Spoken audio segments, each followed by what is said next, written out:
I'm working in Namibia, and I work in the capital city of Windhoek. Okay. And what can you tell me about Namibia? Anything about the people of Namibia? Okay, Namibia is a big and beautiful country. It's very dry and vast, and most of the people are concentrated in Windhoek. There's 2 million people in the country, and about 200,000 live in Windhoek. And then the rest of the people are spread out throughout the country. Another big city is in the north, but that's where most of the people live. And then you'll see smaller, tinier villages throughout the country. There's huge inequality in Namibia. So as you can see here, we're in a very nice garden, beautiful place, nice restaurant. And some of the people in Namibia live very well.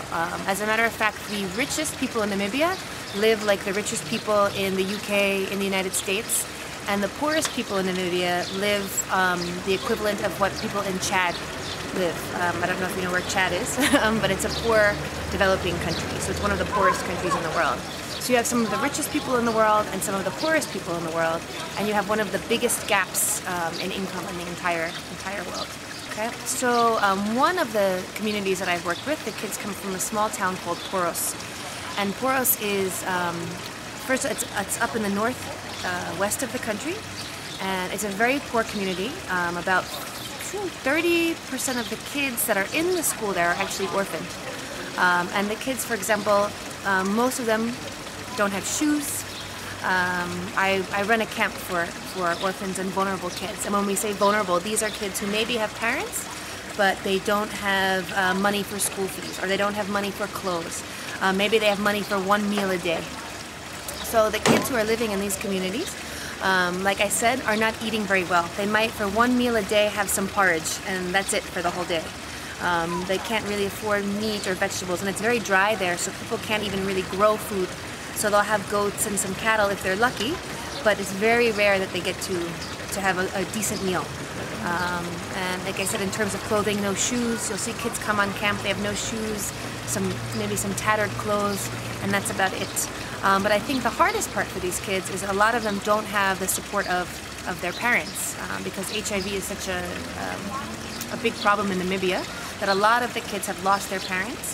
The parents have passed away, and so they're living with maybe grandparents or with an older brother or sister, or they themselves at 13 and 14 have to take care of their younger siblings. So it's a big challenge in Namibia. It's interesting because on camp we do an activity and we have the children write down their wishes. So everyone writes a wish and they put it into the fire, and we burn the wishes and they go up to heaven. So, or up to wherever the kids believe in. So what a lot of the kids will wish for, they'll wish for a safe place. They'll wish to feel love and support. A lot of the kids wish for a good education. Some kids wish for a Navara car or a nice car or a cell phone. Some kids wish for bicycles. So you have material wishes and then also wishes for the future, what they can become and their dreams and their hopes. It's a big challenge though, because school A, kids have to pay for school, they have to pay school fees. Technically, if you're an orphan, you're not supposed to pay school fees, but a lot of the schools kind of make kids stay home unless they pay their school fees. And you have to pay for a uniform for when you go to school. So if you're not in uniform, sometimes they'll send you home. So the kids don't have money a lot of times to continue their education. So you find a lot of kids dropping out. Another reason for dropping out is pregnancy. They had about, the latest statistic was 2,000 girls dropped out of school last year due to pregnancy. So, and then a lot of them don't come back once they leave because they're pregnant. So that's a big problem. The main problem is education, access to food and clothing and good shelter, and even clean water is a big problem. And then another problem is a problem called sugar daddies.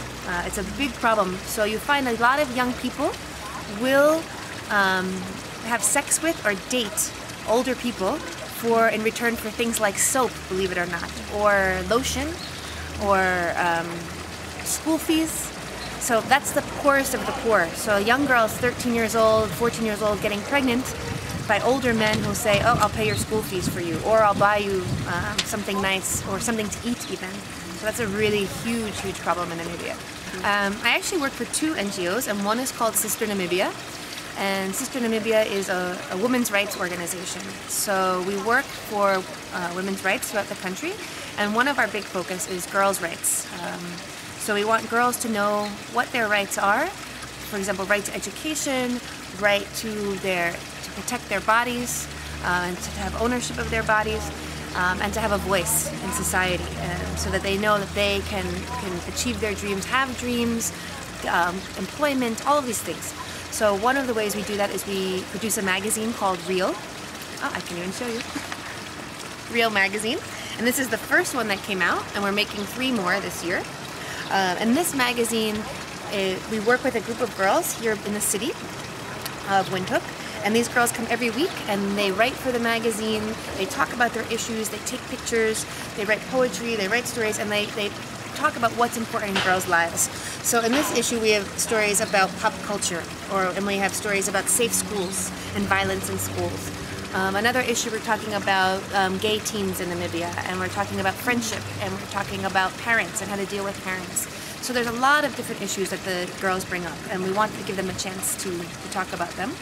And then these magazines go out to the schools, they go out to different other non-governmental organizations that work with girls. So we get the magazines out into the communities. So it's about sharing information, sharing our voices, and also in getting out information. So that's one organization. 10 girls who are the core group, and they come once a week, like I said, and we do workshops on how to write, how to edit, how to research. And we do workshops on how to take photographs, and then basically finding images that support your text.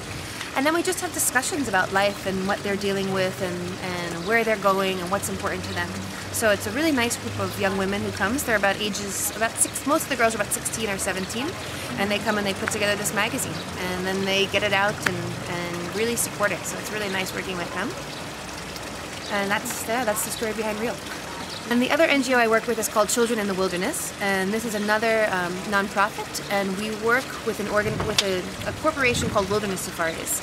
And Wilderness Safaris is a tourism company that 4 times a year they shut the doors of one of their fanciest, nicest lodges in Namibia to paying customers, and we bring a group of 24 children for a week. We bring them to camp. So we take 24 orphans from different parts of the country, and they come together and they get to learn life skills, environmental education, they get fed amazing food, and they get to stay in these amazing rooms in this lodge, and we teach them about the environment. We try to build self-esteem and teach them about, and to have dreams and to hope, and how they can plan for their future and what they can do.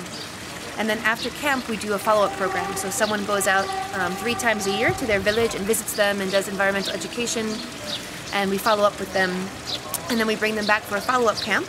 And then the goal eventually is to help find them jobs, whether hopefully in the tourism sector or to link them up to other organizations. But trying to get a push in conservation as well, to kind of help them to work with conservation and protecting their environment. Because a lot of these kids you'll find in rural communities, another problem is they have conflict with wildlife. So elephants are eating their crops, and so they have a lot of animosity towards wildlife. So we're trying to build relationships and to show them how it can be income generating, and just to support them so that they can hopefully find jobs in conservation and tourism. So those are the kids that I was basically talking about before. These are the most vulnerable in the community. So they're basically living, 1 meal a day, maybe 2 if they're lucky. A lot of them are raising their younger siblings. They're struggling to go to school and to afford their school fees. So these are the kids who are really struggling the most, and in terms of finances, but also in terms of support and love from parents. There's one kid I'll never forget. We were talking about wishes, and one of a poster said, I wish to feel safe and loved. And he turned to me and he said, I feel safe and loved at camp. And he said, can we stay here forever? And I said, of course they can't stay there forever. And we talked about how we'll support them and looking for, but I think that what they're really struggling with is a sense of safety and love. And some of these kids do. I'm not saying they don't have love. Some of them have grandparents taking care of them. Some of them even have parents who love them and care for them. And they're just struggling financially. But it's not an easy life for these kids.